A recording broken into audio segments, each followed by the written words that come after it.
welcome to She Thinks, a podcast where you're allowed to think for yourself. I'm your host, Beverly Hallberg, and on this episode, we talk with Senator Marsha Blackburn on the tough issue of female genital mutilation, or what's known as FGM. This is a practice that sadly happens not only around the world, but in the United States as well. She and her colleagues in the Senate have made great strides to protect young girls and women, making it clear that Americans will not tolerate this abuse. She's here to talk about where things are on the issue and what more can be done.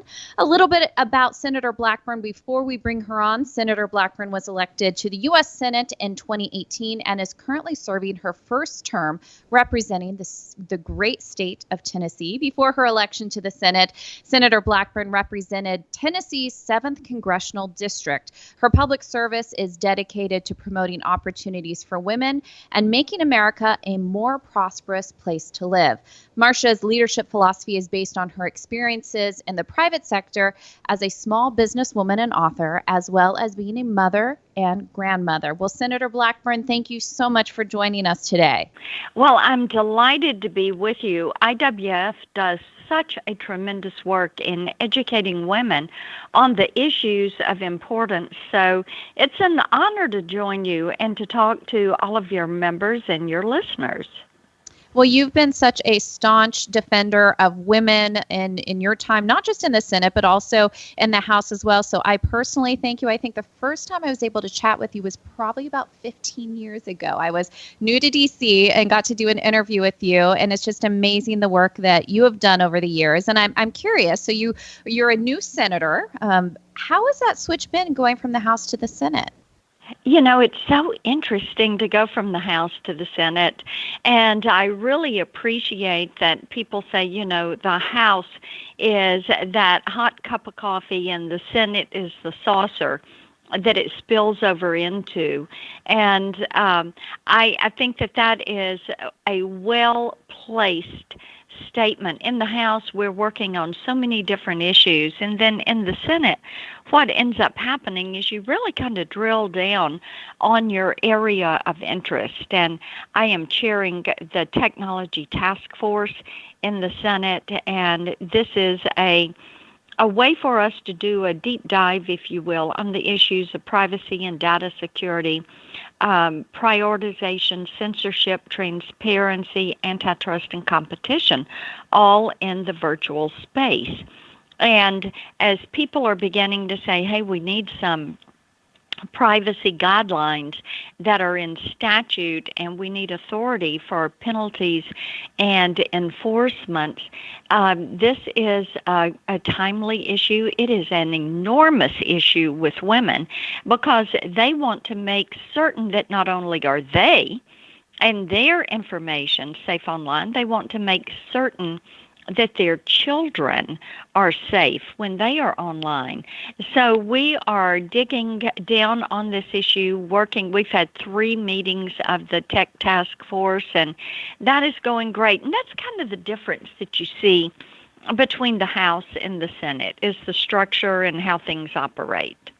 And I just want to personally say, as a small business owner myself, the technology angle is such an important part because I work from home. So many women at IWF work from home as well. And I think when it comes to technology, and obviously it's opened up amazing doors for female entrepreneurs, which you started with a small business before you went into public service. So I think it's great to have a female voice and the other female voices in the Senate on this issue. Is there anything you could say to female business owners out there and how you're viewing the technology side? Of course, there is the mother side and wanting to protect your kids and privacy, but as female entrepreneurs, which is a growing sector of this public, how do you approach some of these issues as someone who ran a business yourself? Yeah, what we have to do is to realize that we've got to hit the right balance when it comes to privacy and data security legislation. We want to make certain that you are the one that owns your virtual you, and you have control of your online data.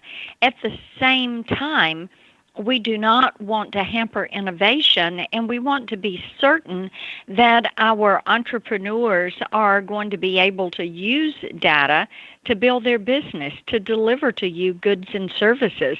And it is going to be imperative that we get this right. You know, we look at what happened in the EU, and they overstepped, and now they're having to modify the GDPR, their regulations. We look at the mess that they've made of this issue in California, and we know that a federal standard with preemption is going to be necessary in order for us to continue to see a robust virtual space and virtual marketplace.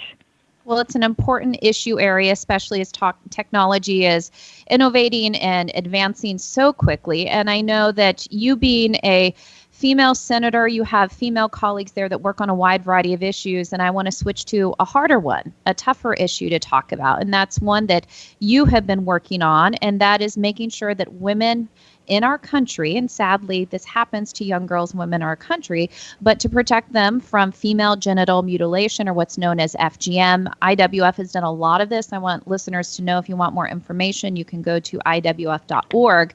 But just wanted to hear personally from you, Senator. Tell us about the strides that you've been able to make from a federal standpoint on this issue. Yes, and what individuals need to know is that these FGM perpetrators need to be punished. Sometimes little girls that are as young as 10 years old are having their genital areas sliced and cut, and this mutilation is just awful. Now, the way we have been involved in this is trying to clarify federal law, because this is a horrific act. And current law penalizing FGM suffers from a constitutional defect because it lacks Commerce Clause language. And there are other female senators, all Republicans, who are working with me on this, and we need bipartisan support on this. I've got to tell you, this is something that everybody should be against. And the way the issue really percolated was back in the fall of 2018, the district court ruled that FGM is unconstitutional. The law is unconstitutional. And then in April 2019, DOJ refused to defend the law and refused to file an appeal with the Sixth Circuit. So then DOJ asked the House and the Senate Judiciary Committees to pass bills to fix the constitutional defects that are in the law. So in May of 2019, we drafted a bill to fix the defect in this law. So did our House GOP partners, and it is Scott Perry from Pennsylvania, Louis Gohmert, who is from Texas, and Chairman Collins. And then in June of 2019, Dianne Feinstein refused to join our bill because Nancy Pelosi and the House Democrats wanted to sue in a motion to intervene, to sit in the shoes of DOJ and to defend the FGM law. Now, they claim passing a bill would run counter to their lawsuit. So they also said that they would consider joining our bill only after the Sixth Circuit ruled against the House lawsuit. And we refused to wait and went ahead and introduced the bill and got this on the books. So in mid-September, the Sixth Circuit ruled that the House could not intervene in the lawsuit to defend the constitutionality of the law. And so what we are wanting to do is have them join this bill and help us straighten this out so that we can protect these women and children, and we intend to push this bill forward. It's actually just so surprising that the politics get in the way of something that could do so much good, especially. You're right. And that's got to be so frustrating as somebody who's just trying to do good and serve the public on an issue that should be bipartisan. This shouldn't be hard. Is that a frustrating thing for you? Well, it is somewhat, because this should be a clear-cut issue. This is something that we should be all in agreement is unacceptable, and we need to insert that language so these perpetrators can be charged. And we know that this has been through the district court. It has been through the circuit court. They have turned this back. DOJ has sent it to us. They have said, get this straightened out and deal with this provision, this language. And that is something that we should say together, okay, there is a defect here. We are going to fix this. And especially with October being Domestic Violence Awareness Month, it's a month that hopefully we can shine a light on this. And I know that it's not just from the federal side, but you also talk about what this means from the state side. Can't states do more as well? Well, states could do more, and we would like for them to do more, but we also need to have that Commerce Clause language in here from the federal side to make certain that we fully cover this issue. So where do you see this going? You've talked about it's been introduced, you're promoting it, any kind of framework or time frame that you can expect on maybe there being bipartisan support and this being passed? We do see a way forward. We anticipate that we'll be able in the next few months to move this through in Judiciary Committee, and we are going to continue to work with our House partners and make certain that they are moving it forward in the House. This is something where there should be bipartisan agreement that this is a horrific crime and that it needs to be appropriately punished.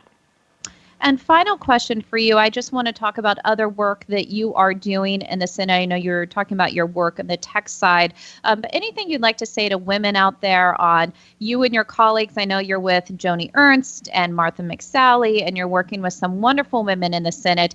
What type of women's issues do you like to focus on, or do you see making ground and pushing it forward in the Senate? I have to tell you, I refer to women today as security moms. And security, whether it is national security, border security, job security, healthcare security, retirement security, they talk about making certain that they've kind of nailed things down.